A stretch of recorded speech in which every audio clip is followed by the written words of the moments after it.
Bonjour, Cédric du site formation informatique avec Cédric.fr. Alors qu'allons-nous voir dans cette nouvelle vidéo? Eh bien, nous allons voir la réinstallation, selon moi, des logiciels indispensables lorsque vous venez de terminer votre installation de Windows. Alors, vous avez normalement suivi les vidéos du pilier numéro 4 sur la réinstallation de Windows. Si ce n'est pas encore le cas, je vous mettrai un lien ci-dessous, ce qui vous permet d'apprendre comment réinstaller complètement votre Windows. Et à l'issue de celui-ci, eh bien, selon moi, il faut rajouter des logiciels qui ne sont pas installés et qui vont être indispensables pour lire des vidéos, pour lire des PDF, pour faire un certain nombre de choses. C'est ce que nous allons voir donc dans cette nouvelle vidéo. Sachez que sur le site, vous trouverez dans la rubrique formation, je vous disais donc, ensuite, lorsque vous êtes dans la rubrique formation, vous allez pouvoir, dans le pilier numéro 4, réinstaller Windows.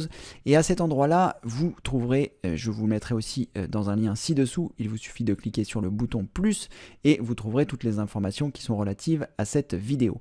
Tout en bas donc du pilier numéro 4, vous trouverez une vidéo EPAC. Les vidéos EPAC, c'est en pratique avec Cédric, ce sont des vidéos vraiment pratiques, 100% pratiques où je fais quelque chose en particulier. Et là, eh bien, je vous montre la réinstallation complète de mon PC Windows 10. Là, aujourd'hui, nous sommes sur Windows 7. Je vais vous montrer les logiciels que j'installe. Il en va de même si vous êtes sur Windows 8, sur Windows 10. Je vous conseille de suivre cette procédure. Mais si vous voulez voir le processus complet de ma réinstallation de mon PC Windows 10, eh bien, vous pouvez la retrouver ici où je mettrai un lien aussi ci-dessous. Donc la première chose que nous allons faire, eh bien, c'est que nous allons utiliser Internet Explorer qui est donc installé ici avec Windows 7, mais sinon vous pouvez utiliser Microsoft Edge pour installer le navigateur Google Chrome. Alors toutes les manipulations que je vous indique ici sont évidemment totalement facultatives, mais elles sont le fruit de ma réflexion pendant ces différentes années qui vous permettront comme ceci de gagner du temps. Pourquoi est-ce que je vais installer Google Chrome? Pour la bonne et simple raison que la première chose, c'est que j'utilise l'adresse Gmail et donc il y a beaucoup de choses qui se synchronisent avec Google, que ce soit les mots de passe, que ce soit les favoris, que ce soit un certain nombre de choses. Donc je réinstalle Google Chrome parce que c'est mieux pour l'utiliser. Alors je ne sais pas si je vais pouvoir le faire ici sur Windows 7 parce que je ne sais plus si Google Chrome fonctionne directement sur Windows 7, mais on va voir ça ensemble. Donc vous tapez Google Chrome, là j'ai tapé Chrome Google, ça reviendra un peu au même. Faites bien attention de ne pas cliquer sur une annonce et cliquez directement sur le lien qui se trouve ici. Donc moi ici c'est Google INTL FR Chrome. Donc je clique ici et on va voir si toutefois je peux l'installer sur Windows 7. Je clique ici sur télécharger Chrome, on va définir en tant que navigateur par défaut, oui c'est ce que je souhaite et on va les aider à améliorer. Accepter et installer, je vais enregistrer sous, donc en cliquant sur le triangle à côté et en choisissant ici enregistrer sous, je vais enregistrer l'installeur de Google sur mon bureau. Une fois que le téléchargement est terminé, je peux fermer mon navigateur et je retrouve ici donc l'installation de Google Chrome. C'est ce que je vais faire, je double-clique dessus, je choisis exécuter. Si vous avez le contrôle de compte utilisateur, cliquez sur oui pour valider. Et ensuite, ici, Google Chrome va s'installer. Donc, il faut patienter le temps que ça s'installe. Et une fois que c'est terminé, vous aurez Google Chrome d'installer sur votre ordinateur. À partir de ce moment-là, on va continuer à installer d'autres logiciels. Donc là, j'utilise cette technique d'installer Google Chrome manuellement parce que on va utiliser un service juste après qui s'appelle Ninit. Mais je trouve qu'en installant Google Chrome par Ninit, il y avait certains ralentissements. Je ne sais pas si ça a été corrigé, je ne sais pas si tout va bien ou quoi, mais je préfère éviter les soucis. Donc maintenant que Google Chrome est installé, c'est parfait. Je vais donc me rendre sur le site de Ninit, qui est donc ninit.com. Je vous mettrai le lien directement sous cette vidéo. Vous cliquez sur le bouton plus, vous avez tous les liens de la vidéo. Et à partir de là, on va installer un certain nombre de logiciels. Ce site, ce service, nous permet en fait de récupérer un installeur qui va automatiquement installer les logiciels que l'on va cocher dans cette liste, dans leur dernière version et dans votre langue native si elle est disponible. Donc si votre Windows est en français, il essaiera d'installer les logiciels en français. Donc on va installer un certain nombre de choses. La première chose que je vais cocher, c'est ici Mozilla Firefox. Donc l'objectif ici, c'est d'avoir 3 navigateurs. On aura donc Microsoft Internet Explorer. Si vous êtes sur Windows 10, vous aurez Microsoft Edge. On aura Google Chrome et on aura Mozilla Firefox. Pourquoi avoir 3 navigateurs? C'est pour avoir des routes de secours. Si ça ne fonctionne pas sur l'un, on essaye sur l'autre.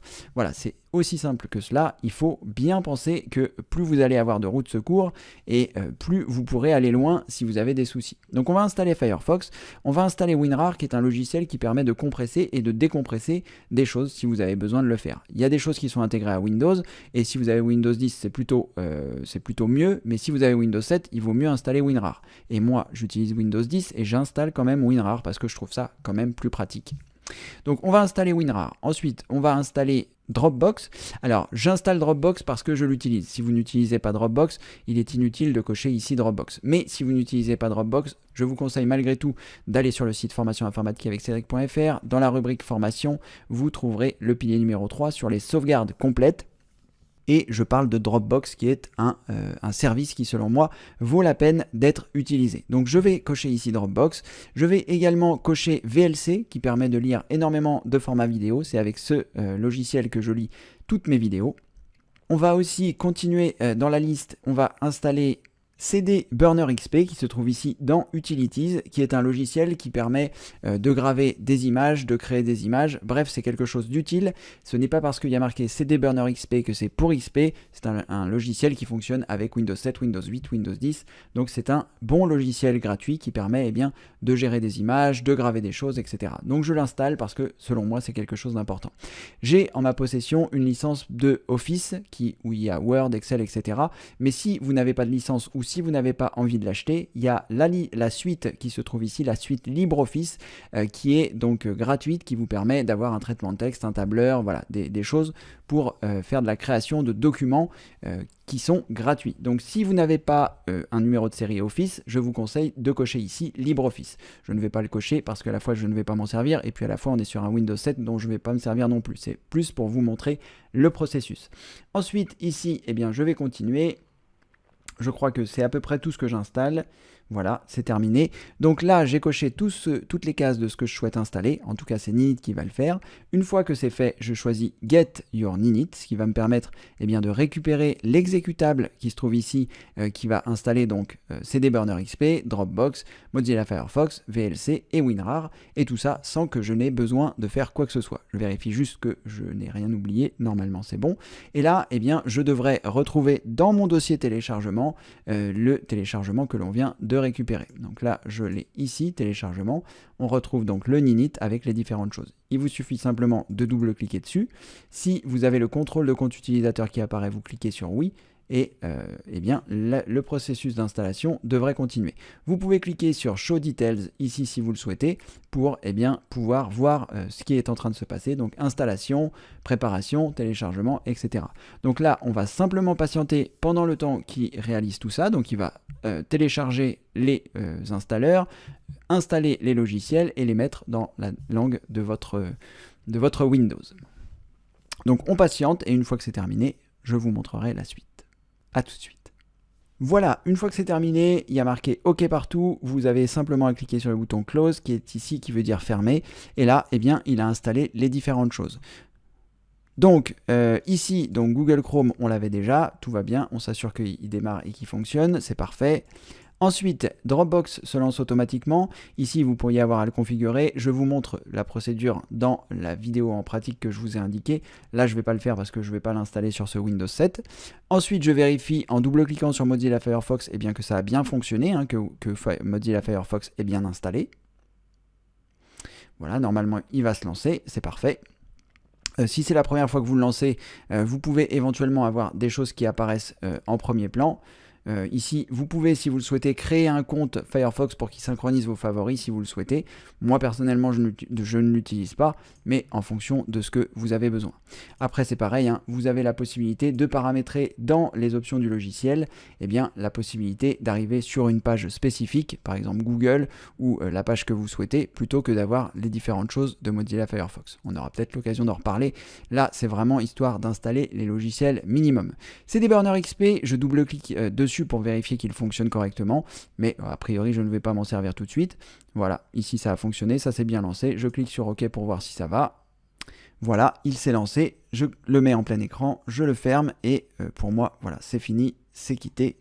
Et c'est parfait. Donc là, c'est installé. VLC Player, je double-clique dessus, je décoche les deux choses qui se trouvent ici, je clique sur reprendre, je ferme, je relance VLC Player, tout va bien. Donc là, le logiciel pour lire les vidéos sera disponible.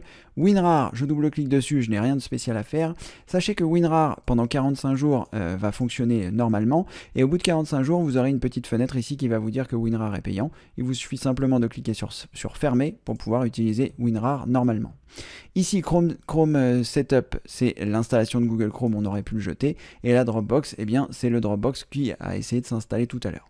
Donc là, depuis Ninit, c'est à peu près tout ce que j'installe. Maintenant, on va installer d'autres logiciels qui n'étaient pas forcément disponibles dans Ninit. Et donc, je vais me rendre sur Google pour pouvoir avoir la possibilité d'installer les autres logiciels. Donc, les autres logiciels que j'utilise, le premier, c'est Acrobat Reader.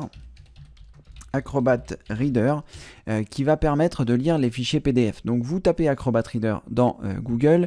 Ensuite, vous avez ici getadobe.com/reader. C'est à cet endroit-là que nous allons le récupérer. Vous cliquez dessus. À partir de ce moment-là, une fois que vous avez fait ça, vous vous assurez bien qu'il n'y a aucune case qui est cochée. Sinon, il va installer d'autres choses sur votre système. Hein. Donc là, je m'assure que rien n'est coché. Et je choisis ici Installer maintenant. Là, il va falloir patienter le temps que Acrobat Reader récupère le logiciel pour pouvoir s'installer sur, ici en l'occurrence Windows 7, mais chez vous ce sera sur Windows 10. Donc pareil, hein, il va enregistrer l'installeur directement dans le dossier téléchargement que je vais retrouver dans mon explorateur de fichiers téléchargement. Je retrouve ici Reader DCFR, je double-clique dessus, je clique sur exécuter et ensuite, eh bien, une fois que j'ai cliqué sur exécuter, si j'ai le contrôle de compte utilisateur, je clique sur oui et après, eh bien, j'attends que l'installation d'Acrobat Reader se fasse. Il ne nous restera pas grand chose à faire dans les logiciels indispensables, selon moi évidemment, parce qu'il y a deux parties de logiciels que vous allez réinstaller après votre Windows. Il y a les logiciels indispensables comme je vous l'explique ici, et il y a vos logiciels à vous, ceux que vous utilisez de façon particulière. Moi par exemple j'utilise la Creative Suite avec Premiere, avec Photoshop, etc. Mais eh bien c'est un autre processus, je ne vais pas l'intégrer ici, je l'ai intégré à la fois dans ma vidéo EPAC, mais en même temps, eh bien, si vous ne l'utilisez pas, il est inutile de l'installer. Donc ici, à partir de cette étape, une fois que vous aurez fini cette vidéo et installé les logiciels qui selon moi sont indispensables, eh bien vous pourrez installer vos propres logiciels. Normalement, si vous avez suivi mes conseils, vous avez pris une capture d'écran des logiciels qui étaient installés sur votre Windows et comme ça, ça vous permet de les réinstaller pour savoir ce dont vous avez vraiment besoin, ceux que vous utilisez vraiment. On va patienter pendant l'installation d'Acrobat Reader, ne vous inquiétez pas, ça peut prendre un certain temps parce que je ne sais pas pourquoi c'est aussi lourd, mais c'est comme ça que ça se passe. Et puis une fois que c'est fini, on revient. À tout de suite. Voilà, l'installation est terminée. On va cliquer sur terminer. Il nous propose de lancer Adobe, pourquoi pas, comme ça on verra s'il fonctionne. Donc il vous redirige, donc là il lance à la fois Acrobat Reader que l'on va pouvoir fermer puisqu'on s'est assuré que ça fonctionnait, et il vous dirige aussi sur un navigateur. Je vais fermer le navigateur ici et là, et voilà, c'est terminé. Donc là je vais pouvoir supprimer dans le dossier téléchargement l'installeur de Ninit puisque je n'en ai plus besoin. Là je vais pouvoir supprimer le raccourci puisque je ne m'en sers pas et qui normalement va utiliser les programmes automatiquement. Et là, eh bien, ce que nous allons faire, nous allons installer deux autres logiciels. Le premier, c'est Spicy. C'est un logiciel qui permet de contrôler les températures à l'intérieur de son ordinateur. Donc là, je vais me rendre sur le site de Google, si j'ai réussi à ne pas me tromper, voilà. Et je vais taper Spicy, SPE2CY, et ce qui va me permettre comme ceci, eh bien, d'installer la version de Spicy. Donc je clique sur téléchargement. Ici, faites attention de ne pas cliquer sur une annonce. Là, je vais choisir la version gratuite qui se trouve ici. Je vais choisir Free Download, téléchargement gratuit, et je vais le récupérer sur le site de CCleaner, ici. Là, normalement, le téléchargement va démarrer tout seul. S'il ne démarre pas tout seul, vous pouvez cliquer sur Start Download, mais là, vous voyez, il a démarré tout seul. Je vais donc, une fois que c'est fini de télécharger, aller dans la rubrique téléchargement, et dans la rubrique téléchargement, je devrais trouver Spicy, voilà.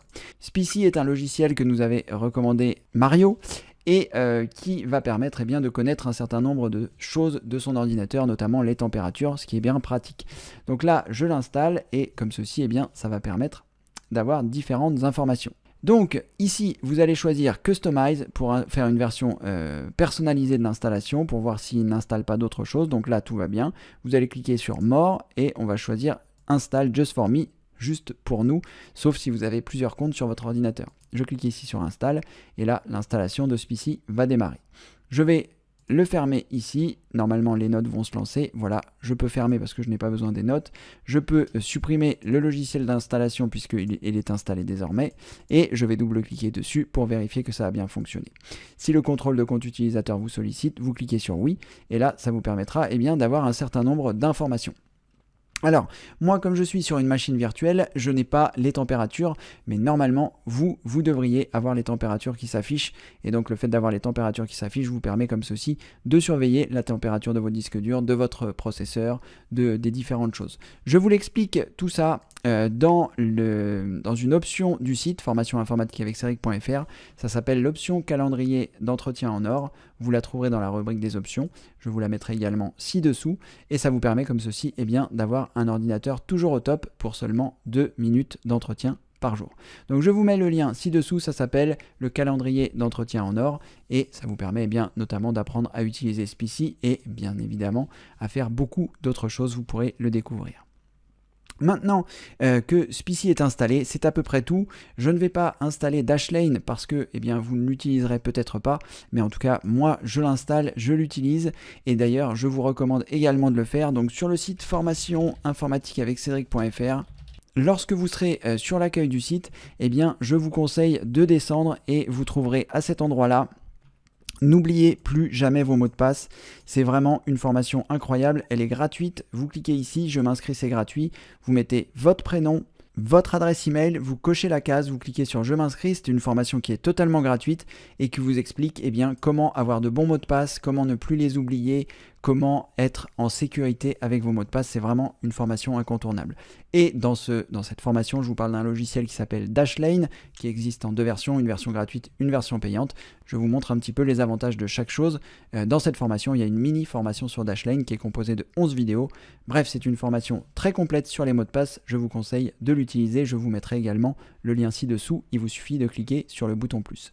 Voilà, une fois qu'on a terminé tout ça, vous avez un PC avec les logiciels minimum, ça vous permet de lire des vidéos grâce à VLC, de compresser, de décompresser grâce à WinRAR, ça vous permet de lire les fichiers PDF grâce à Acrobat Reader, plus les autres choses qu'on a faites avec CD Burner XP qui vous permettra éventuellement de graver des ISO, de faire un certain nombre de choses. Là, selon moi, vous avez le minimum vital pour bien utiliser votre Windows. Voilà, si cette vidéo vous a plu, n'hésitez pas à mettre un pouce en l'air. N'oubliez pas de visiter le site formation informatique avec Cédric.fr. Dans la rubrique formation, vous trouverez plus de 800 vidéos gratuites classées par thème. Et là, nous sommes donc sur le pilier numéro 4 sur la réinstallation Windows. N'hésitez pas à aller visiter ce pilier, c'est vraiment un pilier incontournable si vous voulez être indépendant en informatique et il y a beaucoup d'autres vidéos disponibles à la fois dans le pilier numéro 4 et à la fois dans la rubrique formation classée par thème. Si cette vidéo vous a plu, n'hésitez pas à soutenir tout le gratuit que je vous offre, c'est des milliers d'heures de temps que j'ai passé à réaliser toutes ces vidéos, donc si vous pouvez, n'hésitez pas à m'encourager par l'intermédiaire des dons qui se trouvent ici ou à souscrire une option dans la rubrique d'aide. Vous y retrouverez donc l'option dont je vous parlais, option PC au top, qui est le calendrier d'entretien en or, qui vous permet comme ceci d'avoir un PC au top toute l'année. Merci d'avoir suivi cette vidéo et comme le veut la tradition, je vous dis évidemment à très bientôt pour une prochaine vidéo. Merci, au revoir.